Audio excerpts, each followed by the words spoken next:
like the Guard of Honor, Harry? I mean, because some people are saying it's maybe a bit too performative. I know Crouchy said it's not to go for. It's embarrassing. No, not at all. I think it's fantastic. You just heard there from Mikel Arteta. He goes, they've been the best team all season, so they deserve it, and you have to pay the respect. You said a couple of people have said that, the players find it embarrassing. Well, you've just heard from one of the best centre-backs the Premier League's ever produced, said it's an honour for us to be able to accept that.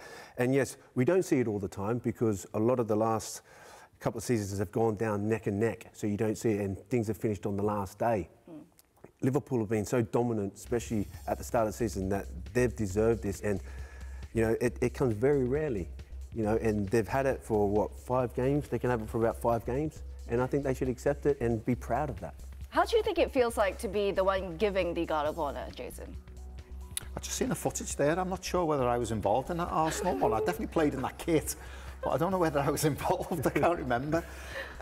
Given it, Michelle, the 3 of us have played the game and we've all challenged for league titles. Gary almost got over the line. Almost. With Tottenham. Believe it or not. Yeah, and I've finished there. Harry challenged with Liverpool as well. You know, we all know what it takes to try and win a league title, and we all know the challenges, how difficult it is. But to gain the respect of your fellow professionals, I think is an ultimate honour, in all honesty. Once that whistle goes, you can put all that aside and you try and win a football match, and you might go at it, you might do everything you can to win that game within that 90+ minutes or whatever. But before the game, when you walk out and the team has given you an honour and clapping you for your achievements, it's the ultimate respect. I think it needs to be looked at something that's a very respectful situation. Is it a tradition, though? I mean, in terms of when you think back to your time, the earliest memory that you have, is it a tradition or is it something that's fairly new that we're seeing right now? I said to Gary then, I'm sure I seen Liverpool getting a Guard of Honor through the 80s. I'm sure I did. I mean, my memory, I don't know, might be serving me wrong there, but listen, I just think it's a nice thing to do. Like I said, it's the ultimate I don't think it's a traditional thing.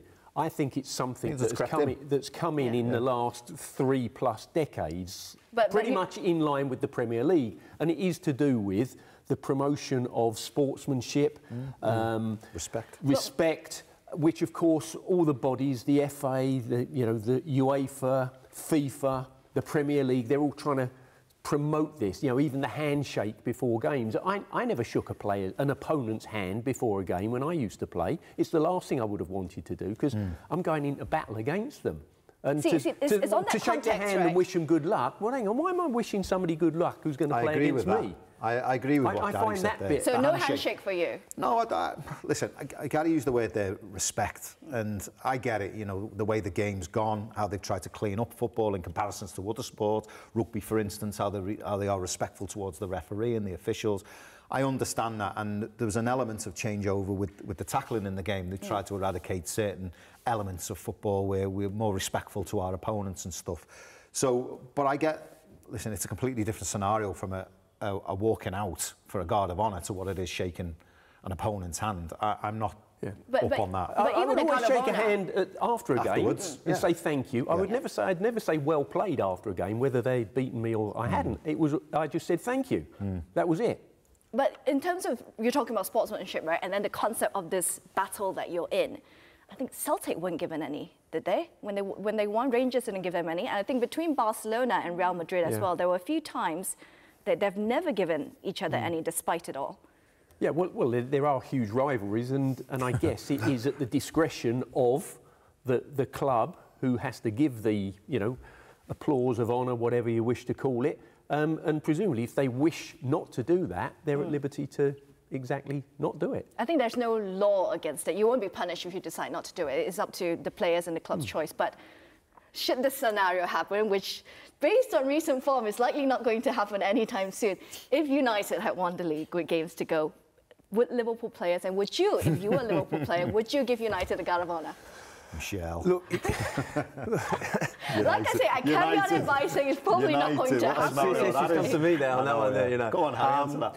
Again, look, for me personally, if I was a player, I would be devastated, but I'd be sitting there going, that's what I want.